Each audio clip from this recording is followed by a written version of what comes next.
Capítulo 8, sobre transições, do livro Pós-Capitalismo de Paul Mason, se inicia evidenciando a não condição inata do sistema capitalista, assim como o fracasso do socialismo, como também a dificuldade de se implementar um novo sistema econômico em um cenário onde se tem apenas conhecimento de dois sistemas que prosperaram: o sistema feudalista, que posteriormente abriu espaço para o capitalismo. Para apresentar sua tese pós-capitalista, Mason utiliza a obra Estrela Vermelha, na qual Bogdanov apresenta um modelo econômico colaborativo e totalmente conectado, onde a ciência substituiria a filosofia e passaríamos a ver a realidade como redes de experiências universais.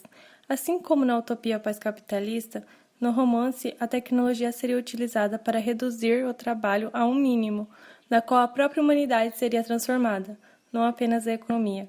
Sociedade essa que já pode ser vista em países industrializados de terceiro mundo, onde a tecnologia, em conjunto com a indústria, vem substituindo a força de trabalho manual, onde o papel do ser humano tem um viés cada vez mais técnico.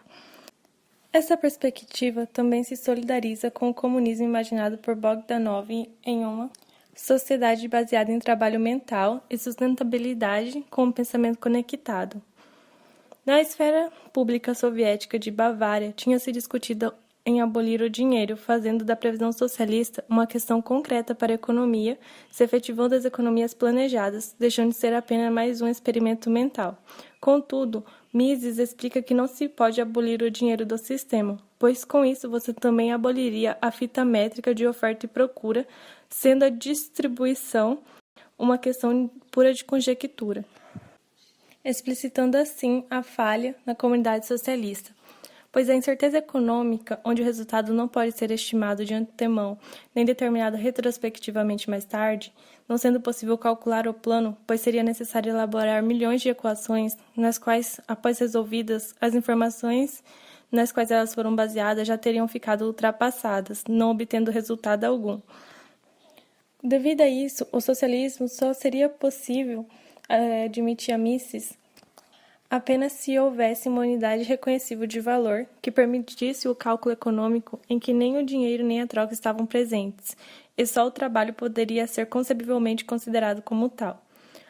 Transições em sua própria dinâmica, segundo a conclusão alcançada por Mason, que mesmo com os melhores supercomputadores e a maior produção de dados, o planejamento não era a rota primordial para transcender o sistema capitalista, tendo como enfoque o ataque dos cybertalinistas, onde apresenta a solução buscada por Cockshott e Cottrell, trabalhando em torno do problema como planejar uma economia, na qual eles sustentam que os aprimoramentos no poder da computação, aliados à aplicação da matemática avançada e da teoria da informação, que, diferentemente da esquerda, que se baseava no debate de cálculo, eles afirmam que precisaria, para uma produção planificada, utilizar o modelo da computação, teoria do valor do trabalho, em vez de tentar simular resultados de oferta e procura. Porém, o desafio da computação está em, primeiro, calcular qual deveria ser o valor de uma hora de trabalho, isto é, quanto trabalho entra em cada produto, onde os pesquisadores sustentam que isso é factível com um supercomputador. Porém, se apenas eles usarem técnicas de processamento de dados que priorizem informações mais relevantes, tendo como problema para o funcionamento do plano a sociedade, pois nesse projeto a sociedade teria que retroceder à condição de planificável, na qual não se encaixaria em uma sociedade complexa e globalizada em que o trabalhador é também consumidor de serviços financeiros e de microserviços de outros trabalhadores, onde o plano estaria suscetível a sobrepujar o mercado, a menos que ocorresse um recuo de complexidade e um retorno à hierarquia. O plano em questão não abrangeria a coisa mais importante na economia moderna, que seriam os bens gratuitos.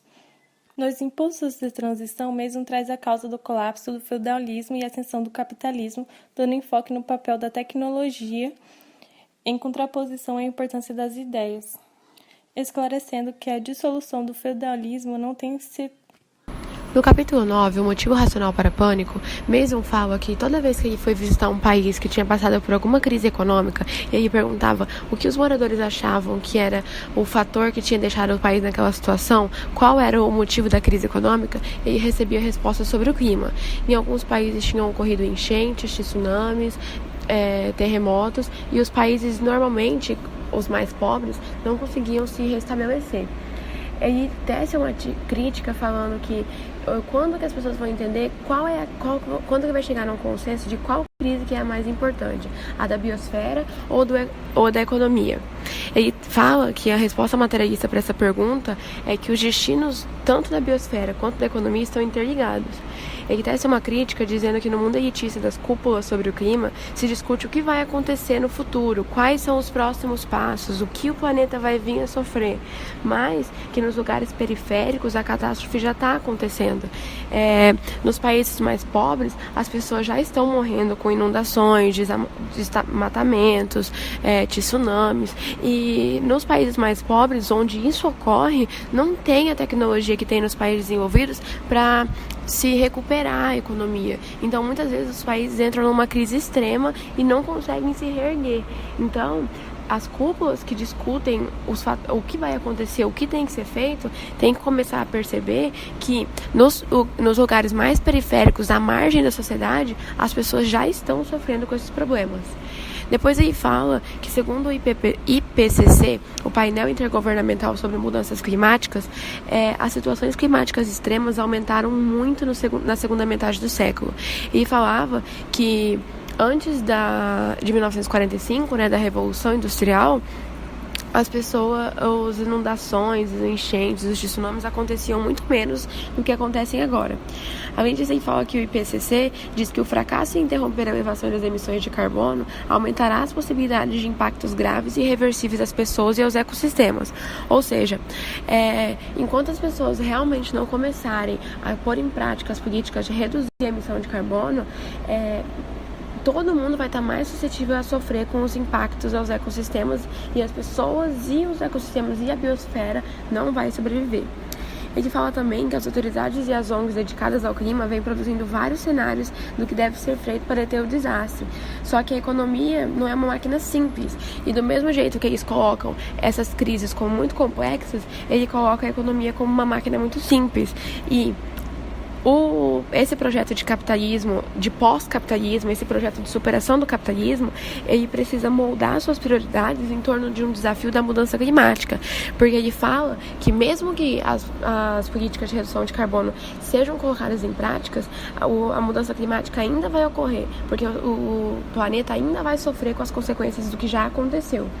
Então, esse pós-capitalismo tem que moldar suas prioridades em torno dessa mudança. Ele fala também que o absurdo não é aqueles que negam as mudanças climáticas, e sim os políticos e os economistas que acreditam que os mecanismos de mercados já existentes podem interromper essa mudança. Ele acha que é um absurdo falar que o mercado, do jeito que ele está hoje, vai proporcionar uma mudança tão grande assim para conseguir interromper essas mudanças climáticas. Além disso, ele segue dizendo que mesmo que os planos de redução sejam seguidos, a temperatura ainda aumentará. E isso vai gerar, vai gerar mudanças catastróficas no planeta, e é necessário correr para, no mínimo, diminuir os impactos que essas mudanças vão trazer para o planeta. Ele também fala que a ciência fala que para conter a elevação da temperatura na faixa de 2 graus, precisamos reduzir a metade o CO2 que queimamos até 2050. Só que, embora não haja um consenso sobre qual caminho seguir, todas as teorias têm em comum um ponto principal, que elas concluem que a longo prazo vai ser mais barato seguir um modelo de baixo carbono, que mesmo que agora pareça inviável porque é caro, a longo prazo vai ser viável. Ele fala que o maior problema é que a transição conduzida pelo mercado é lenta e vulnerável à pressão dos consumidores e dos produtores de combustível fóssil, porque os produtores querem continuar vendendo, os compradores querem continuar pagando barato, e então essa mudança acaba sendo muito lenta e essa transição é muito complicada. Um outro problema que dificulta a sustentação do capitalismo é o envelhecimento demográfico. Ele fala que em 1950, 5% da população era idosa, e agora no século XXI esse número já corresponde a 17% da população mundial. O problema crucial para ele é que teremos mais pessoas aposentadas em relação aos aptos a trabalhar. E segundo estudiosos, os países ricos serão os primeiros a sentir os efeitos disso, pois as políticas de filho único, como na China, acentuam o problema de envelhecimento demográfico. Ele fala que vai chegar um momento que vai ter mais pessoas idosas, mais pessoas aposentadas e dependentes do seguro previdenciário do que pessoas aptas a trabalhar. Um problema relacionado com o envelhecimento da população é que mais de 50% do dinheiro de toda a previdência privada está atualmente investido em dívida pública. Então, ou seja, não importa o quando um fundo de pensão pareça seguro agora, 60% desses títulos de dívida pública podem se perder. Então, não é possível admitir toda a credibilidade a esses fundos de previdência privada. Além disso, a mudança climática e o envelhecimento da população interagem com um modelo econômico frágil e estagnado, que é o capitalismo. Então, essas são uma das abordagens que ele faz no capítulo 9, querendo exemplificar por que o capitalismo não vai se sustentar a longo prazo e vai ter que ter uma mudança, uma transição de mercado, de economia, para diminuir os impactos para o planeta e para as pessoas. Mason, no final do seu livro, no tópico 10, ele relata o que seria um projeto zero. Ele fala que se achamos que existe um sistema melhor que o capitalismo, essa ideia, essa ideologia foi nos passada, foi nos formada nos últimos 25 anos. E ele até cita Alexandre Bogdanov, que em Estrela Vermelha, de ser um marciano perdido na Terra. Ele fala que se você tem essa visão clara de como deveria ser a sociedade, mas não os meios para chegar lá. Ele fala que nesse romance, os marcianos eles decidem eliminar a Terra porque nós nos mostramos incapazes de alcançar a sociedade pós-capitalista que os marcianos já possuem. Neste tópico, Mason ele tenta comentar o que um projeto pós-capitalista de larga escala poderia envolver. Eles chamam esse projeto de projeto zero. Ele aduz esse nome porque as suas metas são um sistema de energia de zero carbono e a produção de máquinas de produtos e serviços com custo marginal zero e a redução de tempo de trabalho necessário para um máximo possível de zero. Antes de começar, ele também fala que há alguns preceitos básicos no conhecimento extraído através dos fracassos passados. Primeiro, ele fala que o primeiro preceito é entender as limitações da força de vontade humana. Como solução, é testar as propostas em pequena escala e simular muitas vezes o seu impacto macroeconômico virtualmente antes de testá-las em larga escala. O segundo preceito para delinear a transição é a sustentabilidade ecológica. Ele dispõe como uma tarefa o desenvolvimento das tecnologias que respondam a esses problemas por meio de crescimento sustentável. Ele fala que não temos que retroceder no desenvolvimento para, enfim, salvar o planeta. O terceiro preceito em que ele alega é que a transição não tem a ver apenas com economia. Ele fala que nossos papéis como consumidores, amantes, comunicadores são tão importantes para nós quanto o nosso trabalho, o nosso papel no trabalho. Um quarto preceito, ele alega que deveria ser atacar o problema a partir de todos os ângulos. Ele fala que a solução das finanças é criar um sistema bancário diverso e socializado, instaurando uma união de crédito, de forma que ataca o problema a partir de uma direção. Ele torna ilegais certas formas de especulação, ataca do outro lado, enquanto a mudança de nosso próprio comportamento financeiro ataca de um terceiro ângulo. O quinto preceito para uma transição bem-sucedida é que deveriam maximizar o poder da informação, através dos aplicativos modernos que autoanalisam e combinam dados de desempenho. Esses dados agregados de nossa vida, que logo incluirão na nossa velocidade automotiva, por exemplo, como já existem dieta semanal, massa corporal, frequência cardíaca, que eles poderiam ser, por si sós, uma tecnologia social tremendamente poderosa. Após explanar sobre isso, ele fala sobre alguns temas que falarei a seguir, sobre como seria um esboço do projeto, se realmente quiser seguir esses preceitos e almejar essas 5 metas mais elevadas, que ele fala que essas 5 metas mais elevadas são reduzir rapidamente as emissões de carbono, estabilizar o sistema financeiro entre hoje e 2050, proporcionar altos níveis de prosperidade material e bem-estar, direcionar tecnologias para a redução de trabalho necessário. O primeiro tópico é moldar primeiro e agir depois. Ele fala que uma das medidas mais radicais e necessárias que poderíamos tomar é criar um instituto ou uma rede global para simular a transição de longo prazo para além do capitalismo, através da modificação. Essa modificação primeiro. Ele fala que quando formos capazes de aprender assim a realidade econômica, será possível planejar grandes mudanças de forma sensata e responsável.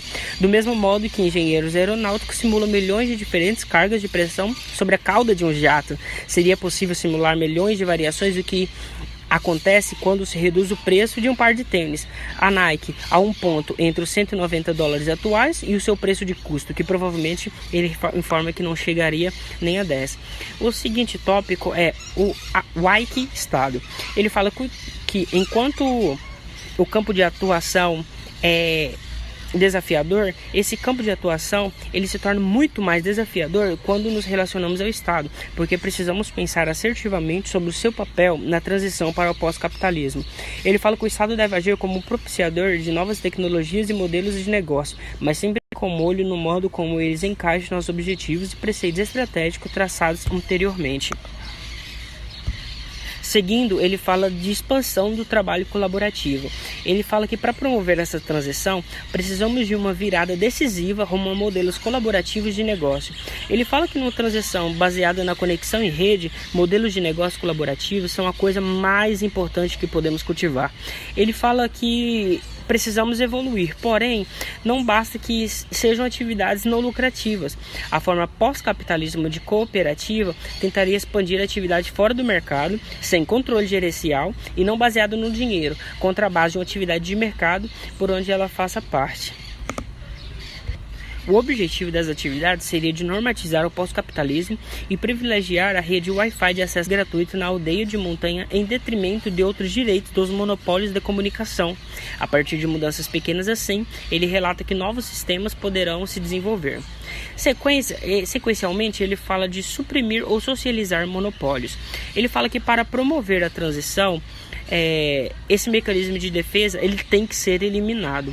Onde fosse possível, os monopólios eles seriam tornados ilegais e regras contra a fixação de preços seriam impostas com mais rigor. Ele fala que 25 anos o setor público foi obrigado a terceirizar e se romper em pedaços. Agora seria a vez de monopólios. Ele cita esses monopólios como a Apple e como o Google.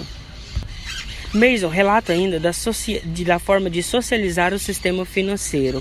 Ele fala que nacionalizar o Banco Central, reestruturar o sistema bancário em direção a uma mistura de ações, serviços públicos como taxas niveladas de lucro e outros, deixar um espaço bem regulamentado para atividades financeiras complexas, são medidas estratégicas de curto prazo que poderiam desamar a bomba relógio das finanças globais, mas ainda não constituem um projeto para um verdadeiro sistema financeiro pós-capitalista.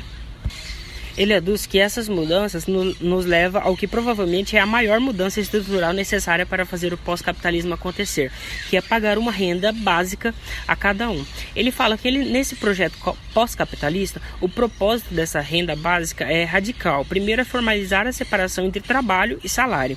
E segundo é subsidiar a transição para uma semana, jornada ou vida de trabalho mais curta. Ele fala que essa ideia é simples. Toda pessoa em idade para trabalhar recebe do Estado uma renda básica incondicional financeira pela tributação e ela substitui aquilo que chamamos hoje de seguro-desemprego. Essa renda ela seria bancada por impostos cobrados à economia de mercado. Ela dá às pessoas a chance de conquistar posições na economia de não mercado. Ela permite prestar trabalho voluntário, instalação de cooperativas, editar a Wikipédia, aprender a usar softwares de desenho em 3D, etc. Ele fala que o objetivo supremo é reduzir a um mínimo as horas necessárias para produzir do que a humanidade precisa. E, em sequência, ele fala da rede desatrelada. Mason aduz que devia haver um longo estágio inicial em que o Estado tinha que eliminar o mercado pela força. O resultado, supostamente, seria a redução gradual das horas de trabalho necessárias para somente assim manter e abastecer a humanidade.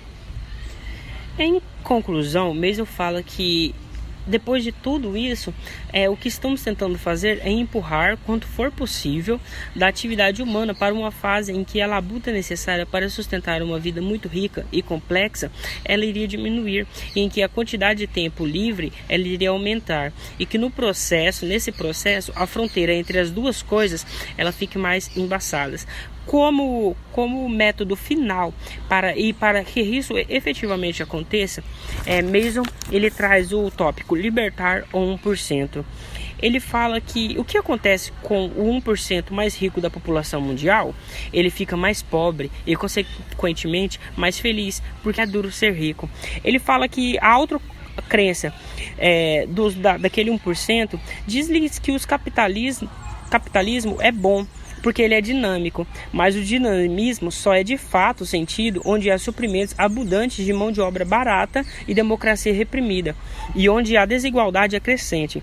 Ele relata que viver num mundo tão à parte, dominado pelo mito da exclusividade, mas na verdade tão uniforme como com o temor de vir a perder tudo, ele fala que ainda assim, não estou brincando, duro. Ele fala que hoje a ideologia de ser burguês no mundo ocidental significa o liberalismo social, como um compromisso com as belas artes, com a democracia e com o primado da lei. Isso faz com que a filantropia e escondendo o poder que se exerce por trás de uma estudada descrição pessoal. Contudo, há um perigo que, à medida em que a crise se prolongue, o compromisso da elite com a liberdade evapore. Os bem-sucedidos, escroques e ditadores do mundo emergente já compraram influência e compraram a respeitabilidade das relações. Ele fala que dá para sentir o poder dele simplesmente ao entrar em certos escritórios de advocacia, consultoria de relações públicas e até mesmo grandes empresas. No final de tudo, ele fala que a autocrença do 1% corre o risco de refluir para ser substituída por uma pura e indisfarçada oligarquia. Ele dá uma palavra de esperança para os que apoiam realmente essa ideologia que ele prega, que ele fala, mas existe uma boa notícia, os 99% estão vindo para o resgate, e termina o texto dizendo, o pós-capitalismo vai libertar você. O neoliberalismo está falido? Diante dessa questão e com base no que foi apresentado, acreditamos que sim, pois no contexto contemporâneo de velocidade da informação, em conjunto com as novas formas de organização de mercado, diante da constante evolução tecnológica intrínseca à globalização, se mudou as relações dentro da sociedade, como também as relações comerciais e de trabalho, onde cada setor produtivo está diante da busca constante pela diversificação do seu produto, na qual o perfil dos consumidores é de buscar cada vez mais identidade no que irão consumir, causando a fragmentação até mesmo excessiva de produção. Além disso, as relações de compra e venda estão sendo modificadas de todas as formas depois das empresas online e vendas à distância. A nova forma de comprar é com o Bitcoin, a moeda virtual. Ou seja, nem mesmo a moeda de troca está se mantendo nos mesmos moldes que conhecemos e por isso pode gerar maior instabilidade para a forma de mercado que conhecemos hoje, se abrindo espaço para o emergir de um novo sistema econômico, o pós-capitalismo.